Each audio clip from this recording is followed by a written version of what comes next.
Welcome to the season 3 end of year review, folks. We are excited. We have had a very diverse group of leaders throughout the year, anywhere from active duty, veterans, military spouses, first responders, folks running nonprofits, state and county-wide representatives, CEOs, co-founders, and business entrepreneurs, authors, and much more. We have been busy, Vince. It has been such a great year, such a dynamic mix of amazing leaders doing great things and in their communities and for the veteran community and throughout the United States. And this year, we did a milestone. Yeah, hey, this year we did reach our 100th episode, our Terrible 2 anniversary. Back in March. What a wonderful time that was. Celebrated by Mayor Jerry Demings, that's from Orange County here in Florida. It was a great episode, folks. Tune back into March and you'll see the great things he shared about what's going on in Orlando here in Central Florida. Also, things we greatly do, and we celebrate all our branches of our military. Every episode we do that. This episode is actually a great way to pay tribute to our 6th branch, which is the Space Force. Happy 3rd birthday, Guardians, who are continued to conduct global space operations that enhance the way our joint and coalition forces fight. It's a great thing. Happy 3rd birthday, Space Force. Another thing that happened this year, and I'm so happy everybody sees the logo on the screen. We partnered with the Veteran Entrepreneurship Initiative, VEI, a few months ago, and they are now our sponsors. Now, VEI assists veterans looking to explore an idea of a potential business, and those vets that need assistance with scaling their existing company, VEI is here for you. Absolutely. Thank you, VEI, for being our sponsor. Both Enrique and I have had the pleasure and the opportunity to experience this amazing work this organization provides. We both have business that are still up and running thanks to VEI's guidance, knowledge, experience, and mentorship. So thank you, VEI, for doing all that great stuff. And in addition to that, guess what? Throughout this year, we were nominated twice, not once, but twice, for our TLV podcast. And we were runners-up and the finalists for the Media Professional of the Year. Each year, we continue to grow. We continue to improve. So guess what? That award will happen. Trust us. With that said, here's a sneak peek of what's going on in 2023. And we're going to have another slew of great leaders, great entrepreneurs, great veterans doing great things. And we're excited about what 23 has in store. Now, starting in the new year, this is a fresh, off-the-press announcement. FAVOB, the Florida Association of Veteran-Owned Businesses, they have joined us as sponsors in 2023, so we're looking forward to that. Look at different changes in January as we head there.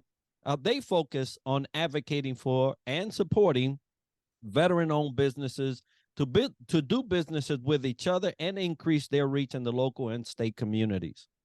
Roger that. And we will continue to seek out pearls of wisdom and advice from our guests throughout the year in 2023. Learn more about their businesses, how they handle the ups and downs of entrepreneurship, and much, much more. So make sure you tune in. When is it? Every and each Wednesday here on TLV. Love it. And if you want to get a hold of us, there is still time to generate some buzz. TheLeadershipVoid@gmail.com is where you'll send that. And if you know a first responder that is leading in their efforts and in the community, a military spouse doing great things, or a military member, veteran doing great things in the community, we would like to know. So send us an email.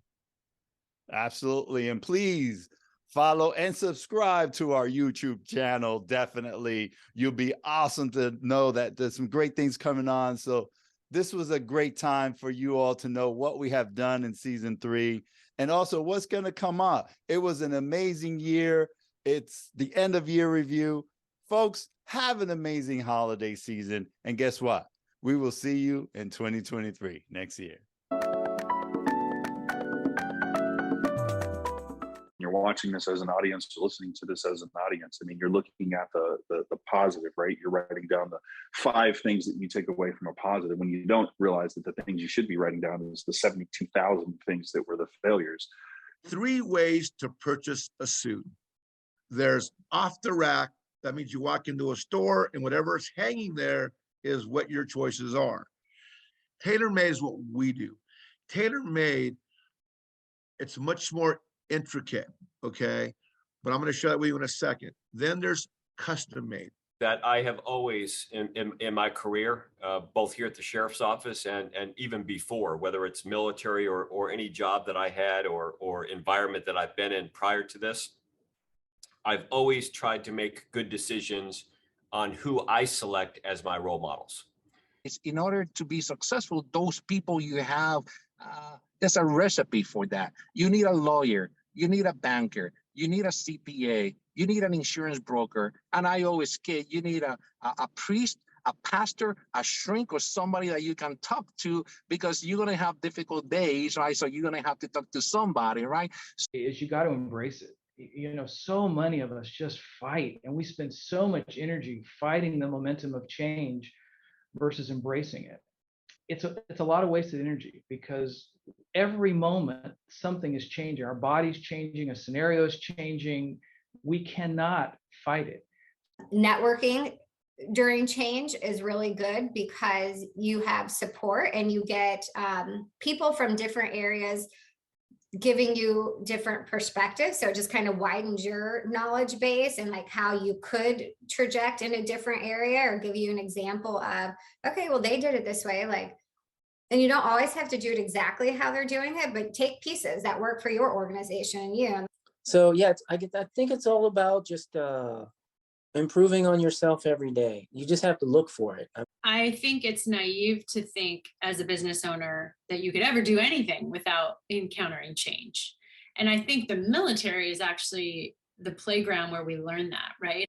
I have some professional things that I believe in. One is, you've heard this before, if you fail to plan, then you plan to fail.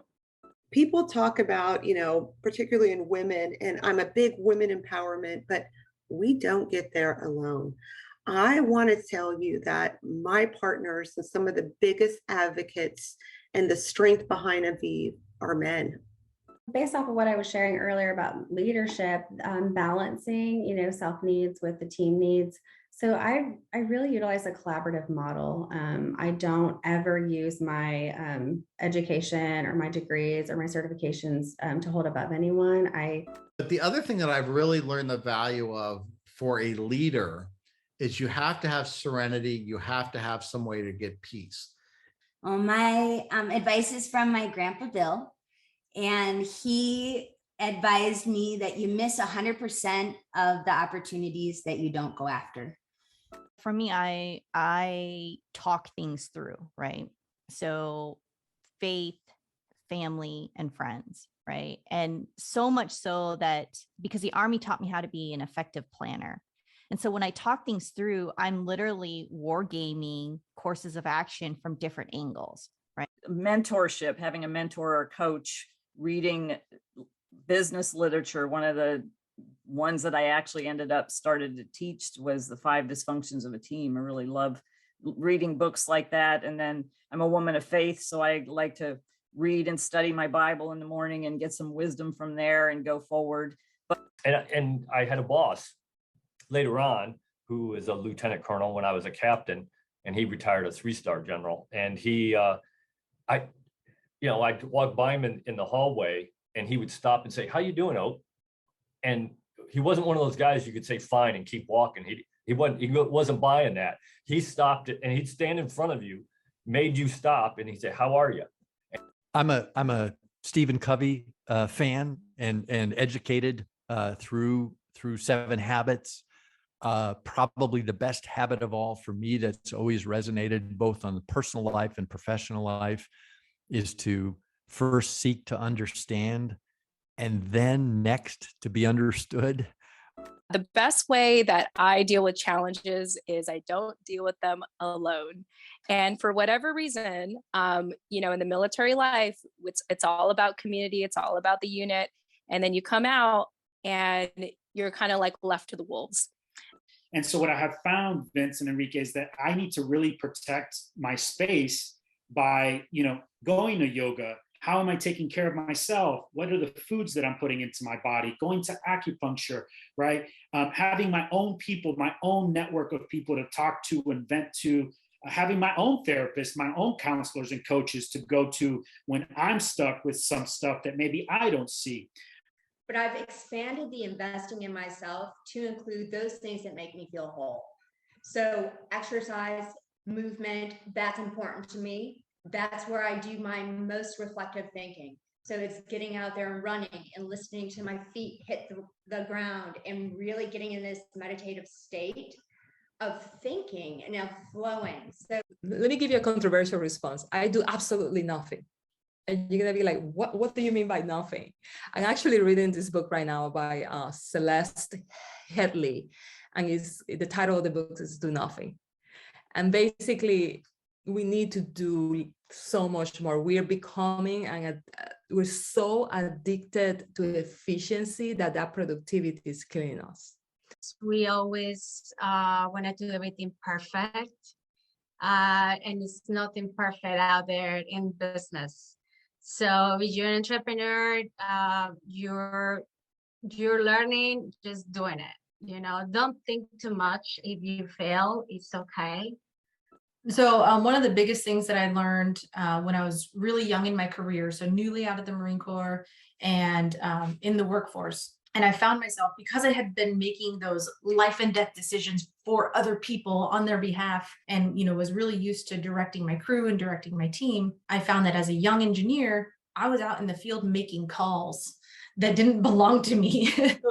I created watchwords for myself probably when I was a young squad leader in the infantry before I went to special forces. I ended up picking 3 words, and I started off with the first 2 was strong, and the next one was smart. And I figured if I can relate those words to any situation I'm in or anything I'm trying to accomplish as my reminders, it can help keep me focused and on track. So by me being a leader leading leaders, I was always around people who wanted to be creative. They wanted to demonstrate their ability to take on a task and complete it. And they didn't want you micromanage them, in their face all the time, over their shoulder all the time, telling them what to do. Leadership as a whole, like I said, the main thing is know your people, take care of your people, and that's who's going to take care of you. I think a lot of times the person that hinders us the most is ourselves. And it's this right here. It's our brain. We say, especially when, of course, change is hard. If there's ever anything that, you want to change and you're like, oh, but this could happen, but that could happen.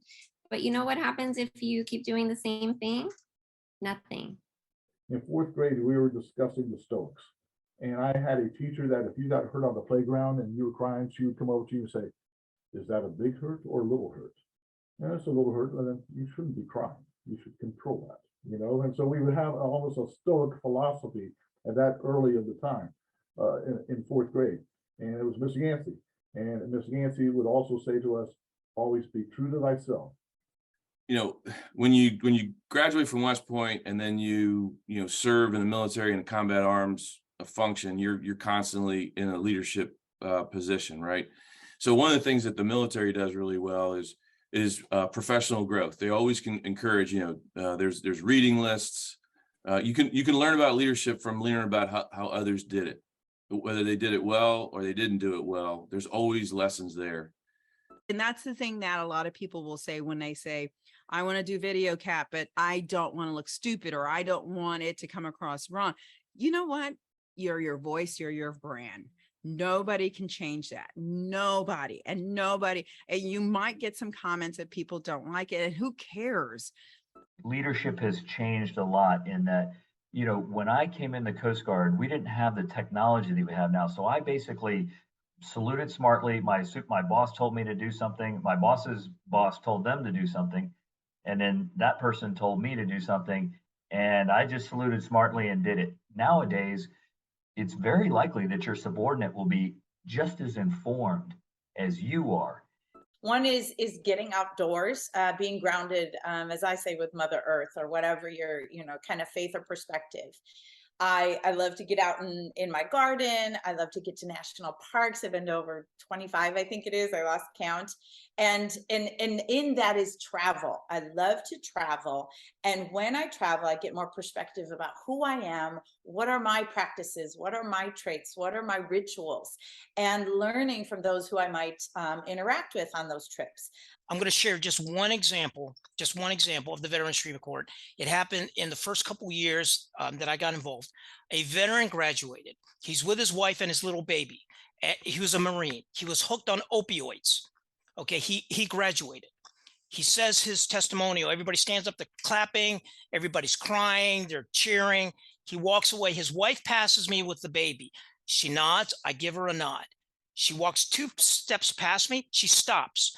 She gives the baby back to her husband. She goes, hold on a second. She turns around and she comes back to me.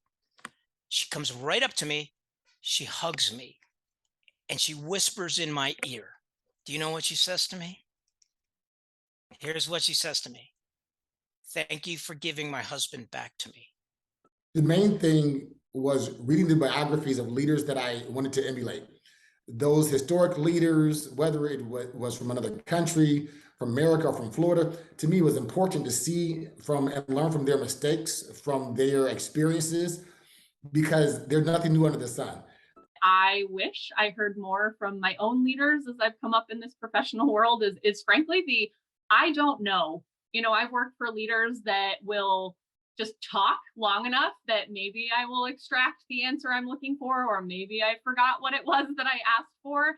And my favorite character in a leader is to be humble enough to say, I don't know, let me find out and I'll get back to you. And so for me, leadership has been something that I've been working on since I was 18 and a half years old. I don't think we ever end that journey. I've never been the best at anything, or the most of anything. I've never been the most gifted, most talented, most athletic. Seriously, never the most. And if my wife was here, she would confirm my statement. However, what I realize is that hard work, effort, and persistence is what makes up for those shortcomings. First and foremost, I'm intentional. So I make sure that my morning routine, which is chapter 2, Carpe Diem, right? I make sure that I'm setting myself up for success every single morning. So the first thing that I do is feed my spirituality. I listen to scripture, I read scripture, I practice what I preach, and I literally have 3 scriptures on index cards, right, that I read, and it's all about the power of the tongue. Number one is it's okay to not be okay. It's so frequently in our society, we suppress our emotions, we suppress what we're doing, we have a knee-jerk reaction when it comes to, hey, how are you doing today? Oh, I'm great, thanks, fine, and I'm really not okay. It's okay for us as leaders to say, but how are you really feeling? And then I further had a conversation with my executive officer. He said, you know what? He called me LN1, Legalman First Class LN1. He said, you know what, LN1? My pick, my number 1 sailor is LN1 Walmsley. He's over there. He's here before I get here, and he's here after I leave, but he's overweight. And since he's overweight, I can't put him as my number 1 sailor, but he's my number 1 sailor. But to my point, the work-life balance, I think, is so critically important. And that means it's more than just understanding that you need a work-life balance. It means keeping things in check, making sure things are taken care of before they get out of check.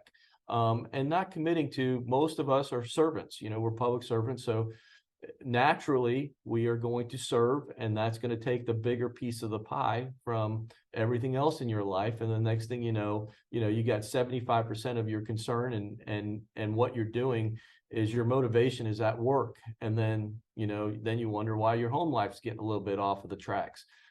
On my drive back and forth to work, I'll listen to books, and it's not just business books, but it's books on leadership, books on culture, and those kind of things.